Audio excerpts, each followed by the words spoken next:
ईदगाह road पर ये श्री कबीर मंदिर आप देख रहे हैं। 28 अप्रैल 2024 में यहाँ पर अमृतकाल का सकारात्मक भारत जो RJS PBH का दूसरा ग्रंथ है वो ओम प्रकाश कबीर पंथी जी को प्रदान किया गया और साधु प्रेम सागर जी भी वहाँ उपस्थित थे। यहाँ पर 28 अप्रैल को महंत श्री जगदीश साहिब जी महाराज की पुण्यतिथि के अवसर पर कबीर वाणी भजन का कार्यक्रम और भंडारे का कार्यक्रम किया गया। और यहाँ पर ये पूर्व तस्वीरें हैं साधु प्रेम सागर जी के साथ। भंडारे में बहुत सारे लोग आए और महंत श्री जगदीश साहिब जी महाराज की पुण्यतिथि पर कबीर वाणी भजनों से सराबोर हुए लोग। सदगुरु कबीर साहब के वचनवाणी को अपने भक्त समाज में पूरे दुनिया में सर्वप्रथम तो पूरे दुनिया की मैं बात करता हूँ, पूरे दुनिया में सर्वप्रथम उनके गुरु जी परम पूज्य प्रातः सुने परमवंदनीय सदगुरुदेव श्री रामस्वरूप दास जी महाराज साहिब ने इस जगत में सदगुरु के वाणी के प्रचार का बीड़ा उठाए हुए थे कि तेरे रूप भले कितने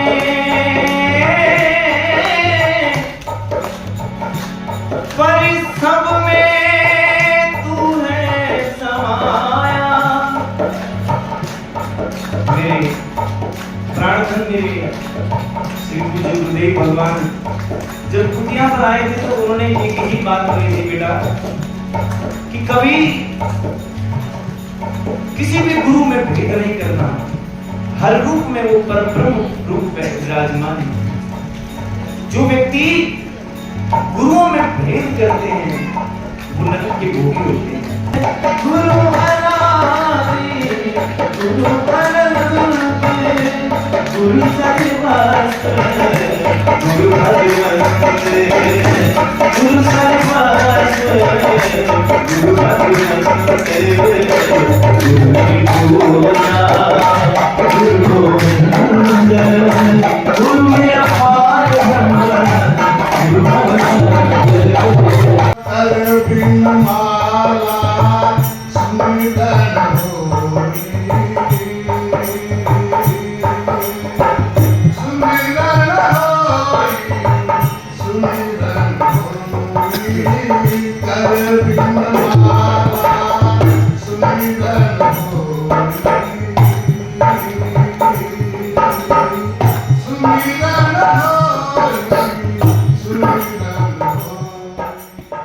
28 अप्रैल 2024 को ईदगाह रोड दिल्ली में श्री कबीर मंदिर में आयोजन हुआ।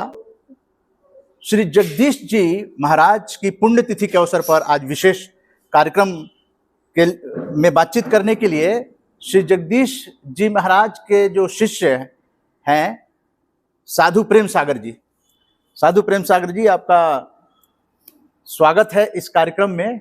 और जगदीश दास शास्त्री साहब जी के बारे में मतलब वो कैसे मिले, आपके कहाँ मिले और उनसे क्या प्रेरणा मिली, उनको गुरु आपने माना और उसके बाद फिर किस तरह से गुरु शिष्य की परंपरा को आगे आपने बढ़ाया और आज विशेष कार्यक्रम उनकी पुण्यतिथि पर आयोजित किया गया ईदगाह श्री कबीर मंदिर में। देखिए, ये बहुत ही गंभीर बात है। गुरु और शिष्य की परंपरा निभाना और जो भी शिष्य बनते हैं कबीर पंथ में आते हैं या अन्य अन्य जितने संप्रदाय, रामकृष्ण विवेकानंद जी का परंपरा और भी अन्य अन्य गुरु वशिष्ठ और राम जी का परंपरा गुरु और शिष्य के बीच में, तो कहेंगे तो बहुत ही गहराई भी है और बहुत ऊंचाई भी है। सामान्य सी बात है कि जिससे आप ज्ञान सीखते हैं और जो हर मतलब हद तक कृपा करते हैं, सभी प्रकार के आपके मंगल चाहते हैं, तो ऐसे गुरु ही मां की तरह जो माँ से अधिक भी कहिए तो कम नहीं है। पिता और माता के बाद जो गुरु का एक भूमिका है वो इतने इस जगत के लिए पवित्र है। जो देखिए कि माँ जन्म देती है, 9 महीना तक कोख में रखती है, इतने सब कुछ करती हैं। पिता जो है उनके लिए उद्योग करते हैं, उसको पालन पोषण की, सारे भरण पोषण की जिम्मेदारी उठाते हैं। फिर भी गुरु अधिक है आध्यात्मिक जगत में। गुरु गोविंद दोऊ खड़े, गुरु गोविंद दऊ खरे काके लागऊ पाए, बलिहारी गुरुदेव को जिन गोविंद दिया बताए। ये तो कबीर ये जी की ही सदगुरु दोहे। कबीर की यह वाणी एकदम से, सदगुरु कबीर की वाणी एक एक उन जीव के लिए, उन भक्त के लिए, उन मनुष्य के लिए, ऐसे तो सदगुरु कबीर साहब सबकी खैर ही मांग रहे हैं, सबको कल्याण के लिए, मंगल के लिए ही पूरे उनकी पूरे जीवन दर्शन ही मानव कल्याण के लिए। तो आज गुरु शिष्य की बात हो रही है। श्री जगदीश दास शास्त्री साहब जी से कितनी वर्ष की उम्र में आप मिले थे, कहाँ मिले थे? हम उनको 26-27 वर्ष के दरमियान मेरा उम्र था और साधु के वेश मेरा हो गया था, क्योंकि साधु के परिवेश में हम घूमते थे। तो अब इस मंदिर में साहेब के साथ मेरा यहाँ आना हुआ हैं? साहेब के साथ, मेरे गुरुजी के साथ इस मंदिर में आना ईदगाह हुआ। रोड मंदिर में हाँ, आना तो हुआ। मेरी आस्था जहां जहां वो जाते थे उस सभी जगह से जुड़ा हुआ है। और साहेब से जितने लोग जुड़े हुए थे पूरे विश्व भर में, ऐसे कितने कंट्री में परम गुरु देव, दादा गुरुजी और परदादा गुरुजी पूरे कबीर पंथ के लिए जो स्थापना की जामनगर में, वो आप देख करके आए हैं। वहां का हॉस्पिटल, वहां के आश्रम, वहां सब कुछ।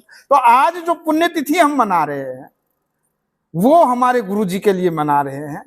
और आज इतने सुंदर सभा हुई, सुंदर शब्द का उच्चारण हुआ, तो बहुत ही सुंदर हुआ। अब साहिब जो है वो अपने कर्म करके चले गए हैं, पूरे दुनिया में उसका नाम भी है, क्योंकि उन्होंने समाज कल्याण के लिए बहुत सारे कार्य किए हैं। और अपने लिए नहीं, अपने लिए तो भिक्षा में जो आता था भोजन उसको ग्रहण करते थे। क्यों? क्योंकि ऐसा भी बात है कि गुरु के जो अन्न है, गुरु के जो दरबार है, गुरु के जो चीज है, वो सबके लिए होता है। किसी भी चीज को हम मौलिक ढंग से अपना मानना नहीं, वो सबके लिए है। जैसे राजा की संपत्ति सबका संपत्ति होता है, ऐसे गुरु के संपत्ति उनके पूरे कायनात के लिए होता है, मंगल कार्य के लिए होता है। तो उन पर तो आज हम यहाँ जो ईदगाह मंदिर दिल्ली में हम पुण्यतिथि मनाए, ऐसे न जाने उनके शिष्य अपने अपने घर में आज पूरे दुनिया में मनाए होंगे। तो उनके हरक है कि अपने गुरु के लिए पुण्यतिथि मनाते हैं, उनके जन्म दिवस मनाते हैं, और सदगुरु के लिए कौन नहीं क्या करते हैं। तो हम हर वर्ष वहां मनाते थे पोरबंदर में, जहां आप गए, बरड़िया। अब कोरोना काल से थोड़ा सा ऐसा है ना कि ऐसा हो गया, थोड़ा हम लोगों का वैसा धारा नहीं बना, कोरोना काल में टूट गया। तो अब जहां जहां है मना रहे हैं, फिर शुरू करेंगे, फिर कार्यक्रम तो होगा। बातचीत चल रही है गुरु शिष्य की जी। तो जगदीश दास शास्त्री साहेब जी में वो क्या चीज, उनके जो दर्शन थे उसके बारे में जानना चाहेंगे कि आप। उनका दर्शन एक ही था। उनका दर्शन के लिए आप कहेंगे तो उनका दर्शन ऐसा था कि दोष दृष्टि उनमें नहीं था। वो महापुरुष का जो एक होता है ना दर्शन का मूल फाउंडेशन, दोष दृष्टि नवहैये लगार दुर्लभ एवं संतन, गुजराती में ऐसा कहते हैं। तो उनके दोष दृष्टि मिटा हुआ था, सब पे वही प्रेम करते थे, दया के सागर थे। मैंने देखा, अनुभव किया, हमको लगा कि कबीर साहब के बारे में सुनते थे, ये स्वयं कबीर साहब के रूप में है, सदगुरु के रूप में है। क्योंकि जो उन्होंने पढ़ाए हमें, जो जिन तात्विक दर्शन को हमको दिए हैं, उस दर्शन के लिए हम तो ये कहेंगे कि भूतो न भविष्यति, हमारे लिए हमारा जीवन का उल्लास तो हुआ, हमको पूर्णता मिली, तो उन चीज को उनके ज्ञान से हम संपन्न हुए हैं। कबीरदास जी के दर्शन को ही बताते थे या हम नहीं, सदगुरु कबीर साहब के दर्शन को ही बताते थे, उनके ही नाम दान सुमिरन कीर्तन भजन योग जो सहज योग है, हैं? तो ये सारे शास्त्रों में बात को मिला करके शास्त्र जो कह रही है, क्योंकि सदगुरु कबीर साहब बोले हैं कि जो शास्त्र है ना, जो वेद की वाणी है, वेद हमारी भेद है, वेद हमारा भेद है, हम भेदन के माई। तब वेद हमारा भेद है, हम भेदन के माई, वो भेद के स्वरूप ही है, तो फिर कितनी बड़ी बात है। व्यापक एक ही शब्द में सारे बात को कह देते कि वेद हमारा भेद है। तो सतपुरुष के इतने व्यापक विचार रहा, उस विचार को सदगुरु हमारे परम पूज्य प्रातः परम वंदनीय सदगुरुदेव जगदीश दास जी शास्त्री साहब और उनके गुरुदेव जो हमारे दादा गुरु जी और हमारे परदादा गुरु जी, ये महापुरुषों का जो 9 गुरु हो गए वहां पर, सबका सदगुरु कबीर साहब की वाणी को प्रचार प्रसार के लिए पूरा समर्पण। और हाँ, जामनगर में जीव दया आत्म पूजा, आप तो देखिए कि कितनी बड़ी जीव दया हो रहे। और हम एक और बात कहेंगे कि हमारे दादा गुरु जी परम पूज्य प्रातः परम वंदनीय सदगुरुदेव श्री राम स्वरूप दास जी बापू के एक परम शिष्या है सत्वेश्री सरला बहन जी, वो भी पालनपुर में इतने ही अर्पण समर्पण के भाव से कार्य करती हैं, वर्षों से पूरे जिंदगी उसमें समर्पण कर दी। तो ये तो हम कहेंगे कि हमारा भी सौभाग्य हुआ कि ऐसे गुरु को, ऐसे जो परमार्थी पुरुष हैं, ऐसे सत्पुरुष हैं, सत विचार वाले हैं, उनके सेवा करने को मौका हमें मिला। तो जगदीश दास जी के साथ जो है वो, क्योंकि विदेश में बहुत गए, उन्होंने बहुत प्रवचन, इनके वीडियो भी हैं, तो विदेश भी जाने का मौका मिला क्या? मैं उससे पहले जब हम कभी गए थे, जाना आना हुआ था, लेकिन कभी ऐसा मौका बन ही रहा था कि शायद 5-6 वर्ष का मौका बन रहा है। हमारा नाम चेंज हो गया, फिर ये कर्म चेंज हो गया, तो जिसकी वजह से थोड़ा अवरोध आया विदेश जाने में।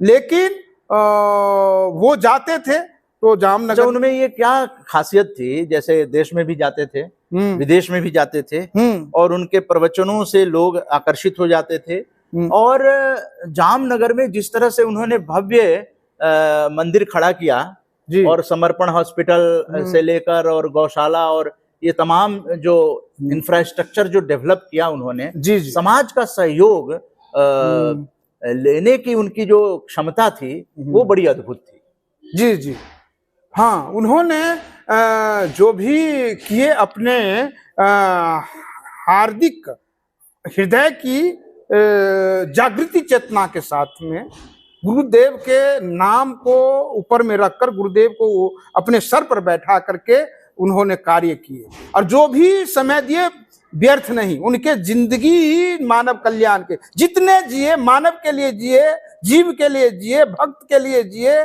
साधुओं के लिए जिए, उससे ज्यादा जिए ही नहीं। जो भी जिए वो मानव कल्याण के लिए जिए, अच्छे कर्म के लिए जिए। आप तो उनके साथ रहे, तो उनकी क्या दिनचर्या क्या रहती थी? उनके दिनचर्या में मैंने देखा कि ज्यादा से ज्यादा सुमिरन, कम बोलना, निरर्थक नहीं बोलना, और जो काम है ना, कार्य है, उसमें ज्यादा से ज्यादा अपने काम को ही, अपने जो प्लान करते थे ना, उस प्लान को ही एक प्रकार के भजन मान लेते थे। उनका वही वर्क जो था, अपने गुरु के बताए हुए कार्य को आगे बढ़ाना, भक्ति और कर्म। हाँ, भक्ति और कर्म को दोनों को जोड़ करके उन्होंने कार्य किया, क्योंकि उनके पास लैपटॉप के वैज्ञानिक थे, वो हर बात को जानते थे। जो इंडिया में जो चीज 10 साल के बाद आएंगे, वो पहले विदेश में जाकर के पढ़ लेते थे, उस चीज को इंडिया में भी लाते थे, लॉन्च करते थे, समझते थे, लोगों को बताते थे। हमारे डॉक्टर पाड साहब को पहले ये ज्ञान नहीं था कि ये बात उनकी जानकारी नहीं थी कि विदाउट ऑपरेशन हमारे हृदय की डैम को खोल दे, तो उसको पढ़ाने के लिए इधर दिल्ली में ले आए और उसको बताए कि बिना ऑपरेशन के आपको हार्ट बिल्कुल कार्य करेगा। तो यहाँ वो रोते रोते आए कि ऐसा हो नहीं सकता, हमने पढ़ा नहीं है। तो उन्होंने कहा कि मैं देखो पढ़ा हूं और ऐसा ईसीपी मशीन के बारे में हमने जानकारी ली है, आप आओ इसको देखो और फिर हम लगाते।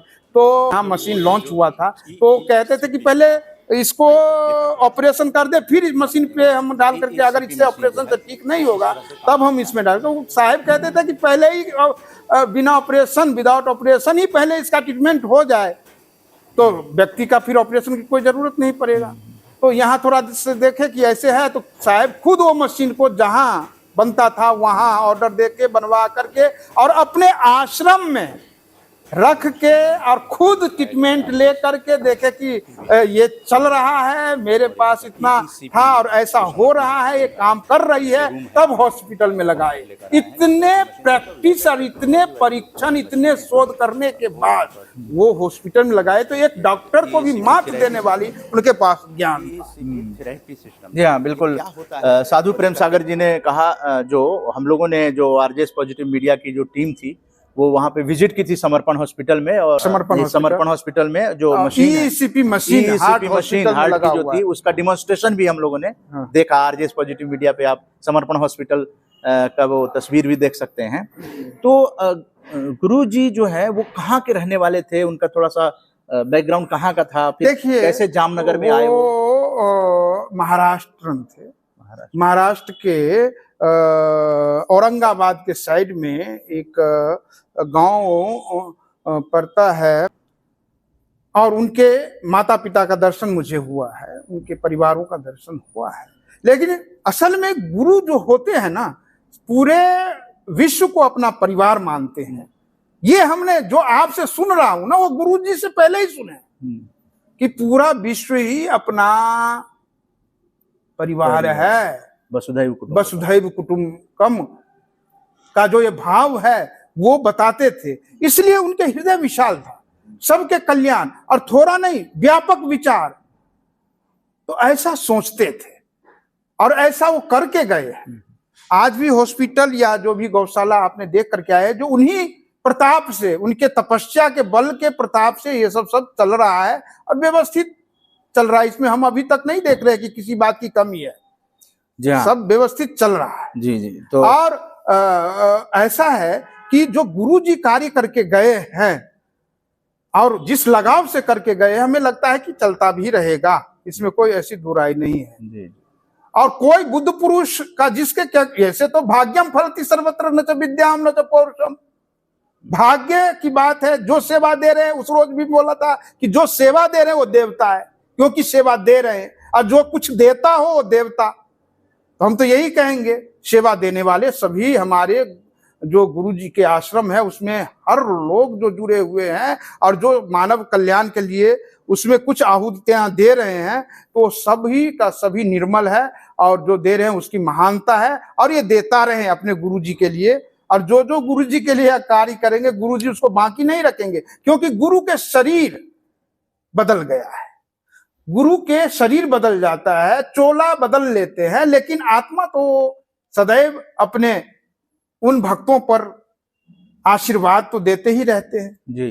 तो वो तो चलता रहेगा। तो जगदीश दास जी महाराज जी के बारे में हम लोग आज बहुत चर्चा किए, उनके जीवन दर्शन की भी चर्चा किए, कहाँ के रहने वाले थे और कैसे जामनगर में आए, फिर वहाँ जामनगर का कबीर मंदिर जो है उसका विस्तार किया उन्होंने, समर्पण हॉस्पिटल, गौशाला वगैरह। जी। वहाँ पर वास्ता भाई बहुत अच्छा कार्य कर रहे हैं, पूरा जीवन को समर्पित कर रहे हैं, और उनके जो भाई हैं भाया भाई, वो भी श्री वस्ता भाई के पिताजी भी पूर्ण समर्पण की है, और श्री वस्ता भाई के दादाजी भी वो भी पूर्ण समर्पण की है। तो वो परिवार मतलब एक समर्पण भाव से अपना जीवन योग्य दान दिए, मतलब दी है आश्रम को। तो आज पुण्यतिथि के हिसाब से मैं उन सभी लोगों को भी बधाई करता हूं, और ऐसे ही परमात्मा उन सबको भरपूर रखे अपने गुरु के लिए। हाँ। और ये सब कार्य करते रहे, यही भाव है। जिस तरह से 9 गुरुओं ने जो रास्ता लाइन खींचा, जी उस पर ये भाई आगे उसको आगे बढ़ा रहे हैं, और जन कल्याण, मेन तो जन कल्याण जी जी की भावना जो है वसुधैव कुटुंबकम, जी सबको जी। परिवार मानकर हाँ और इस अभियान को चला रहे हैं। तो श्री कबीर मंदिर जो ईदगाह रोड दिल्ली में है, हर महीने के आखिरी रविवार को जी जी यहाँ कार्यक्रम होते हैं, भंडारा भी होता है, प्रवचन भी होता है और कबीर वाणी का प्रचार प्रसार भी होता है। हम्म। और आरजेएस पॉजिटिव मीडिया ने 28 अप्रैल 2024 को साधु प्रेम सागर जी से बातचीत हुई है और निश्चित रूप से सदगुरु कबीर जी की वाणी को लेकर हम लोग विदेश भी जाएंगे। और चूंकि पुस्तक के अंदर जो है अमृतकाल का सकारात्मक भारत ग्रंथ 3 के अंदर जो है वो पूरे जो गुजरात परिक्रमा हुई थी वो सारी चीजें आ जाएंगी। तो साधु प्रेम सागर जी आज जगदीश दास शास्त्री साहिब जी की पुण्यतिथि पर आपसे बातचीत करने के लिए आपका धन्यवाद। इस तरह से युवाओं को और नई पीढ़ी तक ये चीजें जो हैं अनवरत सकारात्मक पत्रकारिता के द्वारा हम लोग लाने का प्रयास करेंगे। आपका बहुत बहुत धन्यवाद। जय हिंद, साहिब बंदगी। साहिब बंदगी। अरविंद माला सुंदर होई,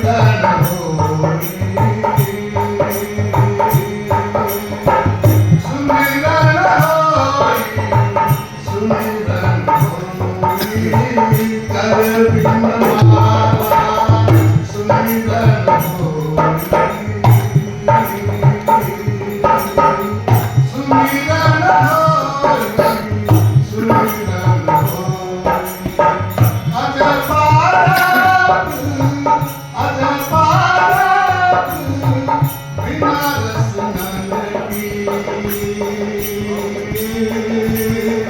बिना रस